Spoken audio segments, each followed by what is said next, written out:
Cool. But how are subject scores calculated? Let's talk about that a little bit more.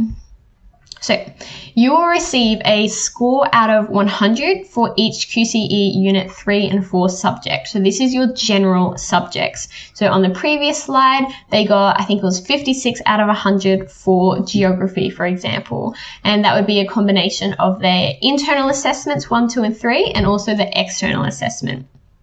So your raw score will then be scaled, which gives you your final scaled result, which we're going to keep elaborating on. So your raw score is like your score before they do like any maths or processing to it. So for example, our person here, they got a 56 out of 100 for geography. That's their raw score. It's just the number that they got out of 100. But once they apply the scaling process, then you get the scaled result. So we'll talk about that again a bit later. Like I said, your subject scores come from a combo of like your internal assessment, so IA1, IA2, IA3. You've likely by this point already completed IA1, maybe IA2 as well, depending on your school's timeline.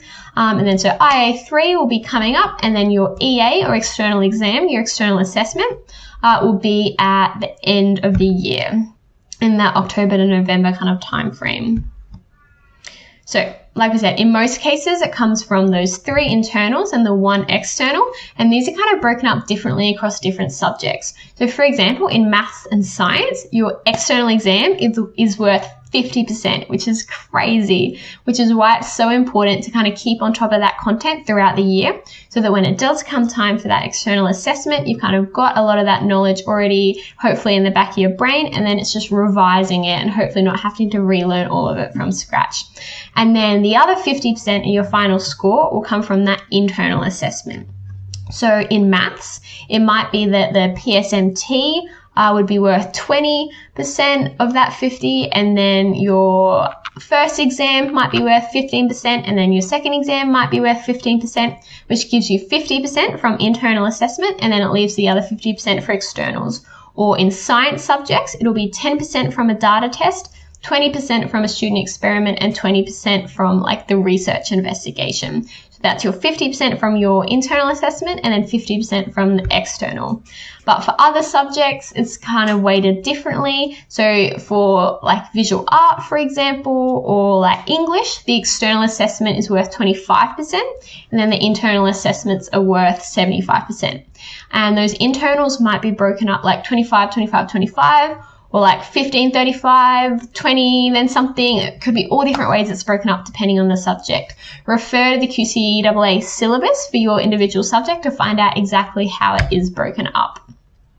And again, some subjects have heavier weighted externals than others, and that's just a part of how it works.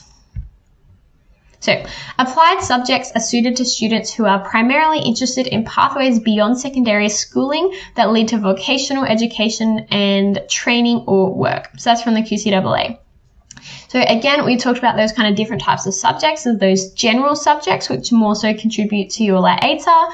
There's the applied subjects, which are like a bit more practical and don't really contribute to your ATAR unless that one applied subject contributes to your ATAR. And yeah, there's lots of different reasons you could do this. If you're not planning on going to university, some people choose to do a heavier load of like applied subjects and like vet qualifications to kind of take that pressure off year 12. I personally chose to do 5 general and 1 applied subject just so that I'd have a bit of a break from like the academic demand of like all of my subjects, which is why I chose to do outdoor sport and rec, because that was a subject that I really enjoyed and I really wanted to have that break in that area. So I was quite glad that I did like do that.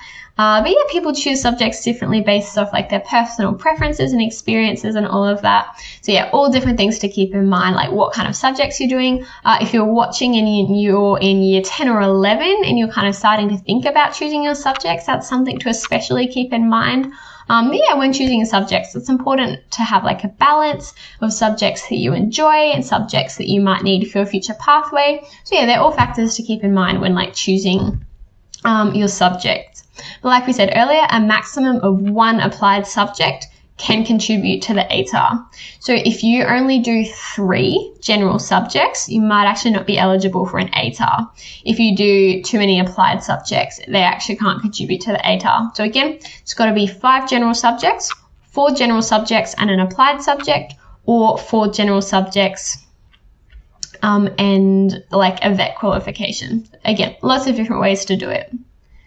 Oh, and another note on applied subjects, they have no external assessment. The assessment is all 100% internal. So if you do an applied subject, that does take away one less external as well, which is a bit of a win. And a quick note on vet qualifications. Each vet qualification level, Cert 3 or higher, will have a single scaled score that can be included in a student's ATAR. So for example, if you do like a Cert 3 in hospitality and a Cert 3 in lab skills, they'll have like the same scaled score. This will be regardless of the duration or area of study of the Cert 3. So again, reminding you that a vet qualification, one vet qualification, can actually contribute to your ATAR. And another quote, it is expected that the scaled score for a completed vet diploma will be higher than that for a completed vet Cert 4, which in turn will be higher than the scaled score for a completed vet Cert 3. So again, the higher the level of the certificate, the more that it will contribute to your ATAR, or the more that the scaled score will come out as. So as we know, 50% weighting in math science subjects for internal assessment, and then 75% internal assessment for the other subjects. For general subjects, you have 3 internal assessments, and then 1 external. And then for your applied subjects, you've got 4 internal assessments. So again, that's kind of the difference between our general and our applied subjects. Internal assessments are developed by schools, but in line with guidelines set by the syllabus for each subject. And when a school develops an assessment piece, so for example, the math head of department might like develop an IA2 assessment piece for maths that actually gets submitted to the QCEE for review, and then the QCEE will either approve or deny that, like does it meet the requirements or not, so that all of the internal assessment pieces are relatively consistent across schools. For example, you would probably be studying like different topics, but it's still going to be meeting the same assessment criteria, so that there is that level of standardization, so that we can make those comparisons and calculate ATARs and all that. And again, a little bit of a further breakdown on assessment. My top tip here is to check out the QCEE website. Just Google for your subject, like for example, QCEE English syllabus, QCEE psychology syllabus, and it will come up. And there's actually a lot of helpful information there. You can see here in the screenshot, we've got overview. There's the syllabus. The syllabus tab is where you can download the syllabus from. And then there's also some more information in the teaching and assessment tabs. So that'll give you the breakdown on assessment, the topics that you'll be covering. So that's a really helpful resource if you kind of want to get a bit of a big picture of what is the subject actually going to look like. And again, we'll also talk a bit about the assessment. So we talked about this a little bit earlier, so I won't spend too much time here, but we talked about how for sciences, we've got our 50% of internal assessment, which is broken down into the data test, the student experiment, and the research investigation, whereas English is split like 4 ways, each being 25. Internal assessment, internal assessment, internal assessment, external exam. We can see that reflected here. And then in maths, like I said earlier, we've got that 20% PSMT, 15% exams. These make up our 3 internal pieces. And then we've got that 1 external exam, which is our 50%. So internal assessments and external exams contribute to a total subject score out of 100. But what happens then? Are all the subjects equal? Can we just leave these scores as they are? No, this is where inter-subject scaling comes in. And there's a lot of crazy math that goes into this. So if this next section kind of loses you a little bit, or you're not as interested in finding out about how the ATARs are calculated, that's totally okay. The quick brief overview of the main things you need to know, you'll get that raw score out of 100 based off your assessment. And then the QCEE will take all of like the assessment data from everywhere across Australia. They make all these comparisons and they do all this like maths and processing and stuff. And from that, they introduce the scaling so that the subjects can kind of be compared on more equal footing, and then they process it a bit more, and then they give you your ATAR. So that's kind of the 1,000-foot overview. So here's some more key points. There's a lot of subjects to choose from at QCE level. likely your school has a whole bunch of different subjects you can choose from, and each of them are fundamentally different. So for example, general maths is incredibly different to biology. Biology is incredibly different to so many different subjects. Insert all of the subjects that you do. They're all quite different in their approach, in their styles, in all of the different things. And scaling, this is something really important I'd also like to highlight. Scaling does not reward or punish you for studying certain subjects. It's not about that at all. It's about making it an even playing field, meaning you can choose subjects that you enjoy and actually work best for you. So you don't feel the pressure to choose these subjects just because you think they're better. So let's have a bit of an example. So fictionally, let's pretend that darts was a subject and that Sudoku was a subject. So let's say Alex gets a 70 in darts and Billy gets a 70 in Sudoku. So are these scores equally impressive?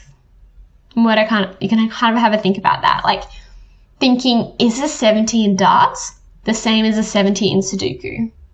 Well, how can we know without comparing it to other scores, which is where what we're kind of getting to. So we can't base judgments on which one is harder. I can't just say darts is harder or Sudoku is harder because this is subjective. Again, darts and Sudoku require very different skill sets. And because they're fundamentally different, we cannot make an objective judgment about which is harder. Instead, we look at how competitive these subjects are. So first, we need some context. So for example, if I told you that Alex's 70 in darts was the highest in the state, that means that Alex did the best in the state at darts, which is wild, right? And then Billy's 70 in Sudoku was the lowest in the state. So even though a 70 sounds really good,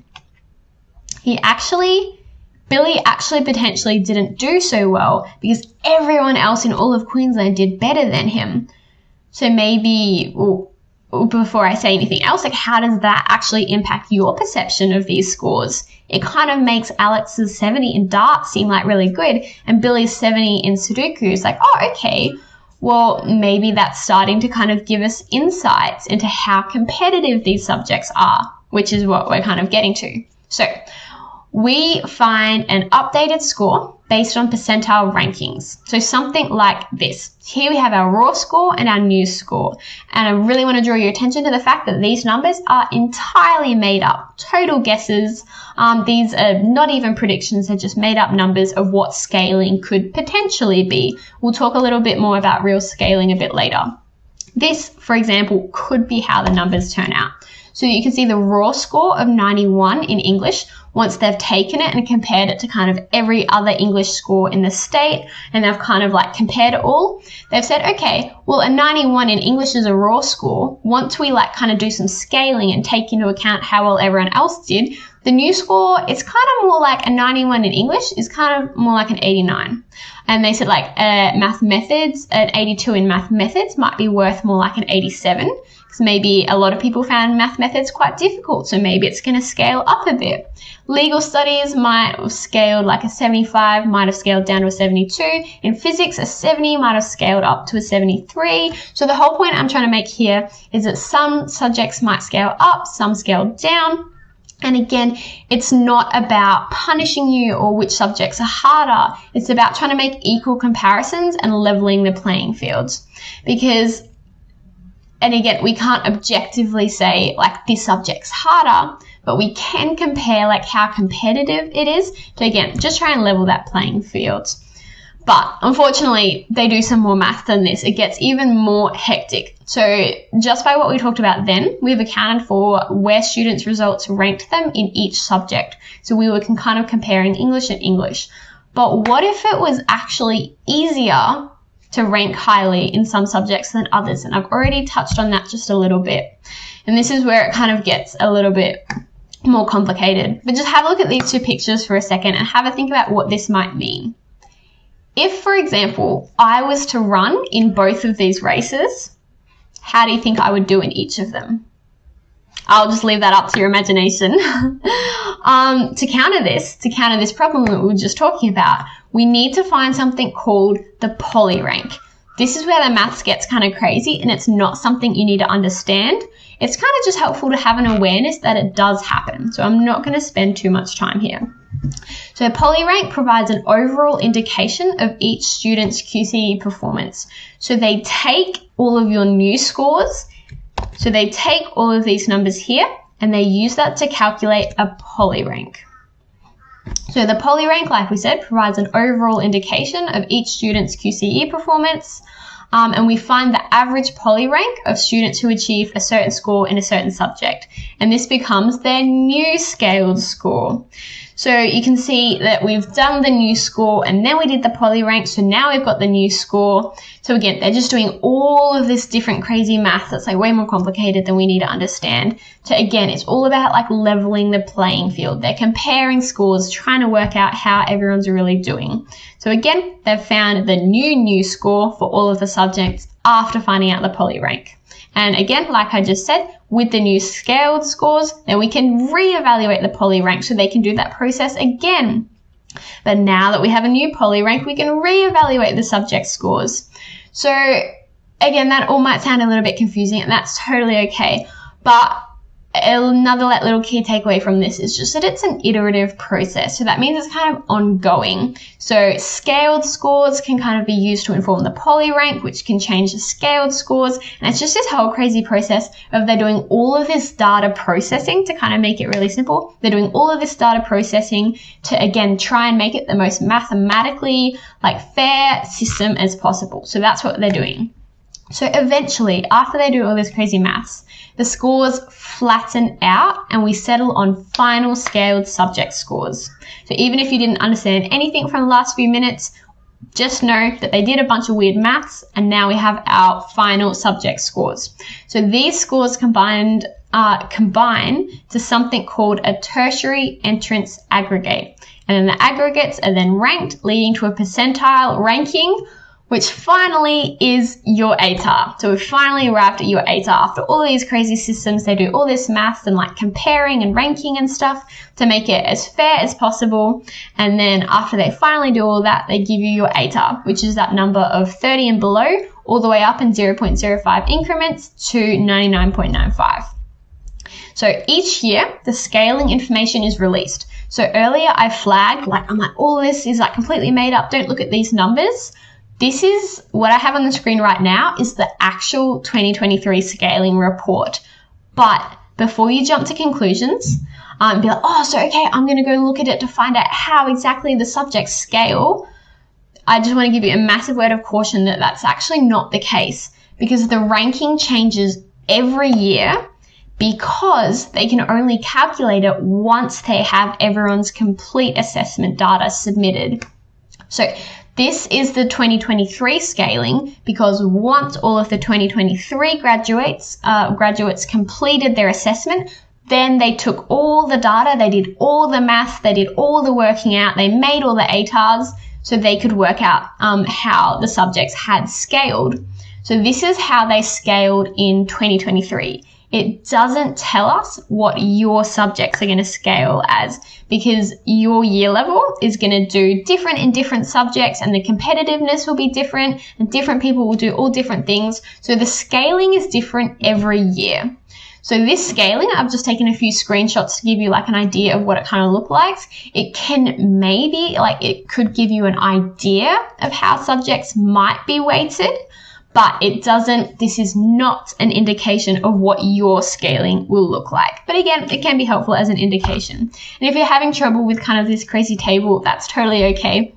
It's quite overwhelming. So let's have a look at ancient history, for example. So if you have a look at the raw score, so someone that got 60 out of 100. So in 2023, on average, a student that got 60 out of 100. So that's combining all the information from their internals and their external.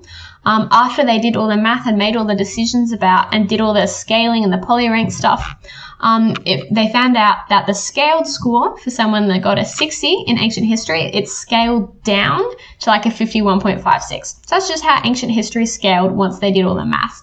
If we have a look at biology, for example, someone that got a 93 in biology, that actually scaled down to a 91.5. Or if we look at physics, let's say, for example, an 84 scaled up to an 9.57. And again, because it's like all a distribution and there's all this math involved and all that crazy stuff, sometimes different subjects, if you're in a certain range, it might scale up, or if you're in a different range, it might scale down. There's just so many different factors. And it's actually, again, it's to release people kind of from the need to be like, oh, I have to do this subject because it's harder, so I'll do better. Like, no, you should actually be able to choose the subjects that you're good at and you enjoy, and then they take in all the scaling and the poly-rank stuff to make it an even playing field. And if you're still curious or you'd like some more information, you can download the slides, and there's that link there which will take you to an article which kind of explains it a little bit further. But again, to summarize, I know that's a lot, and if you don't understand how it's calculated or you don't really know why we scale, like, that's actually okay. The main takeaway is to know like what an ATAR is, what it means, if you're eligible, and if it's going to be helpful for you and in what way. So again, it's a percentile rank less than 30 to 99.95 based on top 5 subjects, which are scored out of 100, unless you're including an applied subject or a vet qualification. And for all the general subjects, it considers both internal and external assessment. And then the subject scores are scaled so that achievement across different subjects can be compared. And after all of this crazy scaling, we have the final scaled subject scores, which combine to form an aggregate, which are then used to get the percentile rank, which is your ATAR. And a quick another note on scaling, what I said earlier about kind of applied subjects, just a quick refresher. Applied subjects don't rank super well. So they're kind of scaled down quite a lot, which you can see if you have a look at the 2023 example. But again, that's just something to keep in mind, something to be aware of. And again, you should choose subjects based off a variety of reasons. So for example, if you need it as a prerequisite for university, that's a really important reason to choose a subject if that's the path you're doing. It's also important to do subjects that you enjoy, and also subjects that you're going to be good at. Because if, for example, if I'd chosen physics in high school because I'm like, yes, physics is going to weight well, that's how I'm going to get a good ATAR. But physics, I'm actually not very good at physics. It's not my strength. So it actually would have been quite a poor decision for me to choose physics, because it actually would have ended up negatively affecting my ATAR because it's not my area of strength. Whereas by choosing biology, psychology, and general maths, I knew that there were areas of strength. I enjoyed them. I was good at them. So I knew that that was actually going to be the best path for me. So again, these are all different factors that we can think about.